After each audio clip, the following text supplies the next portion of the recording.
우리는 지금까지 돈을 잘못 썼습니다. 애매한 선수들만 긁어모아서 이 사단이 나게 된 거죠.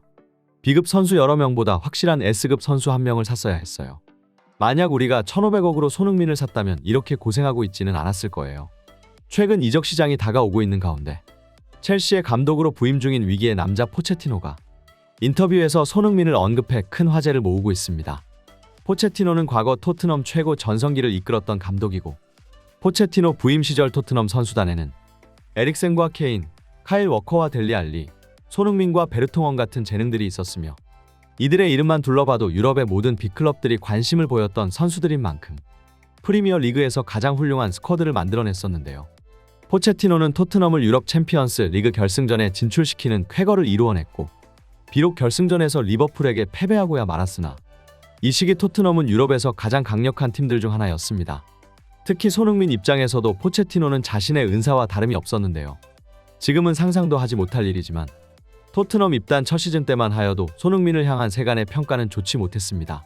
분데스리가에서 넘어오면서 프리미어 리그의 빠른 템포에 적응하느라 애를 먹었고 이전 소속팀인 레버쿠젠 시절과 달리 전술도 템포도 상대하는 팀들의 수준도 모두가 달라졌기 때문에 손흥민은 포지셔닝에서 애를 먹으며 꽤나 부진한 모습을 보였었는데요.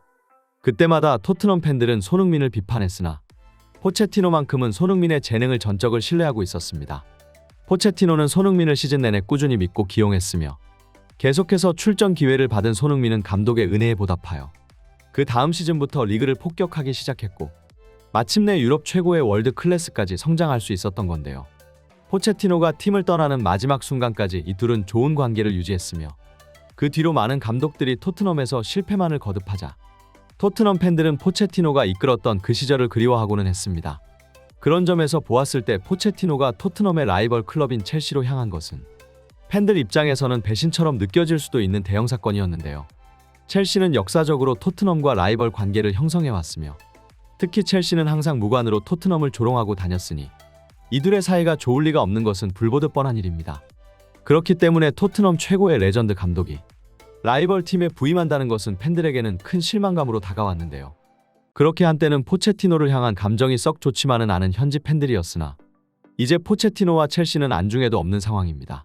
왜냐하면 토트넘은 이번 시즌 역대급 경기력을 보이며 우승 경쟁을 펼치고 있는 것에 비해 첼시는 리그 최악의 성적으로 유럽 팬들의 조롱거리가 되고 있는 상황이기 때문인데요. 그리고 성적이 부진한 만큼 이 모든 비난의 화살은 감독을 향하기 마련이고 현재 포체티노는 프리미어 리그에서 제일 먼저 경지를 앞두고 있는 위기의 남자라고 볼 수 있습니다. 로만 구단주가 떠나고 보엘리 구단주고 들어온 뒤 첼시는 지난 몇 년간 유럽에서 가장 많은 이적료를 지출한 팀이며 수조 원이 넘는 돈을 때려박으며 이적 시장의 인플레이션을 초래하고 있다는 비난을 듣기도 했는데요. 하지만 그러든 말든 첼시의 무자비 영입은 계속되었고 첼시 팬들은 선수들을 쓸어담아 리그 트로피를 노릴 생각에 싱글벙글하고 있었습니다. 하지만 결국 제대로 된 계획 없이 무식하게 돈만 지출하는 것은 결국 파멸을 초래하게 된다는 걸 이번 첼시의 사례를 통해 많은 클럽들이 깨닫게 되었는데요. 첼시는 가장 많은 돈을 쓰고도 리그에서 고전을 면치 못하고 있으며 한때 리그를 지배하던 팀이 이제는 10위권 근처에서 놀고 있을 만큼 완전히 몰락해 있는 상태입니다. 첼시의 가장 큰 문제점은 당장 전력이 되지 않은 애매한 선수들로만 스쿼드를 구성한 것에 있다고 볼 수 있으며 향후 5년 뒤가 기대되는 재능 있는 유망주들은 꽤나 많이 영입했지만 결정적으로 팀을 이끌어줄 코어 라인이 부족했는데요. 그런 점에서 첼시 팬들은 포체티노가 손흥민을 데려오지 못한 것을 두고두고 후회하고 있습니다. 첼시의 내부 기자에 따르면 포체티노는 부임 후 몇 명의 선수를 지목해 영입을 요청했고 특히 이 중에서 가장 강력하게 요구한 선수가 바로 손흥민이었는데요. 손흥민은 콘테 체제하에서 체력이 갈려나가면 토트넘 생활에 회의가 찾아올 정도였고 얼굴 부상과 탈장 부상까지 동시에 입어나가면서 한 시즌을 통으로 소화했었기 때문에 손흥민의 경기력은 완전히 너덜너덜해진 상태였습니다. 하지만 이것은 부상으로 인한 일시적인 경기력 하락이었을 뿐이고 컨디션만 회복된다면 다시 월드 클래스 시절의 모습으로 돌아오리라는 것은 뛰어난 안목을 가지고 있는 스카우터를 보유한 팀이라면 모두가 알고 있었던 일인데요.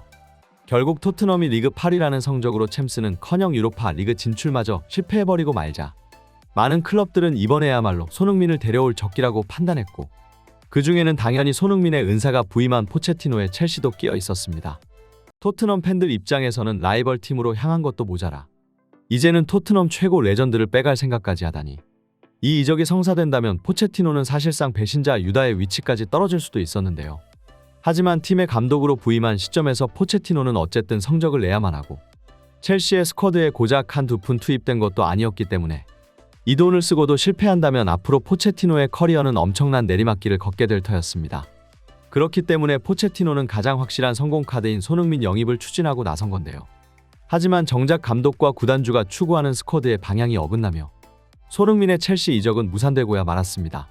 포체티노는 당장 성적을 낼 수 있는 선수를 원한 것에 비해 보엘리 구단주는 어리고 재능 있는 선수들로 스쿼드를 채워넣기를 바랬는데요. 평균 스쿼드 연령을 25살 아래로 낮추려는 보엘리 구단주 입장에서 볼 때 30줄이 넘은 손흥민은 나이가 들은 선수로 비춰질 수밖에 없었고, 그렇기 때문에 보엘리 구단주는 손흥민 영입에 충분한 이적료를 지원해주지 않았습니다. 레비 회장은 손흥민에게 1억 파운드가 넘는 이적료를 붙였고 보엘리 구단주는 이 가격까지 지불할 의사는 없었던 것이었는데요. 하지만 이는 결국 보엘리 구단의 치명적인 판단 미스였고, 그동안 미국 스포츠에만 익숙해 유럽 축구의 생태계를 제대로 꿰뚫어 보지 못했다고 볼 수 있었습니다. 미국에는 사실상 한 시즌을 버린 뒤 그 다음 시즌을 노리는 탱킹 시즌이라는 것이 있지만 유럽 축구, 특히나 프리미어 리그는 단 한 시즌이라도 성적을 못 내면 선두와의 격차는 더욱 벌어지게 되는데요. 그렇기 때문에 유럽의 수많은 명장 감독들이 어린 선수들보다 실력 있는 베테랑 선수들을 선호하는 것이고, 자신의 전술적 색채를 입히기까지 최소 1년이라는 시간도 걸릴 수 있기 때문에 어린 선수들로만 구성한 팀은 절대로 리그에서 제대로 된 성적을 낼 수 없었습니다. 그리고 30줄이 넘은 나이는 보통 에이징 커브가 찾아옴과 동시에 신체적으로 하락을 걷게 되는 시기임에는 맞으나 30대에도 여전히 유럽 최고의 활약을 펼치는 선수들이 유럽 곳곳에 존재하고, 최근 현대의학은 더욱 발전한 상태이기 때문에 꾸준한 몸관리가 동반된다면 30줄이 넘은 나이에도 10년은 가까운 세월을 기량을 유지할 수 있는데요. 특히 손흥민은 유럽 최고의 프로의식을 갖춘 선수로 유명하고, 많은 팬들이 손흥민은 레알 마드리드의 루카 모드리치처럼 40살에 가까운 나이에도 여전히 유럽 빅클럽에서 핵심 선수로 활약하고 있을 것이라고 얘기합니다. 포체티노는 현재 성적 부진으로 수많은 비난에 직면한 위기의 남자이지만 그럼에도 불구하고 결국 손흥민 영입에 있어서는 옳았다고 볼 수 있는데요. 많은 첼시 팬들은 손흥민만 데려올 수 있었다면 지금 같은 부진을 겪고 있지 않을 것이라 주장하고 있고, 결국 보엘리 구단주의 아니란 판단이 최근 첼시의 실패로 이어지고 있다고 볼 수 있었습니다. 그리고 이제 손흥민 영입 기회는 다른 팀들에게 넘어가게 되는데요. 손흥민의 계약은 1년 반이 남은 상황이고 조만간 겨울 이적 시장이 다가오기 때문에 많은 빅클럽들이 관심을 보이고 있는 상황입니다. 그동안은 레비 회장이 어떻게든 손흥민을 철장 안에 가두어 두었지만 이제는 계약 기간 때문에 더 버틸래야 버틸 수가 없는 상황인데요.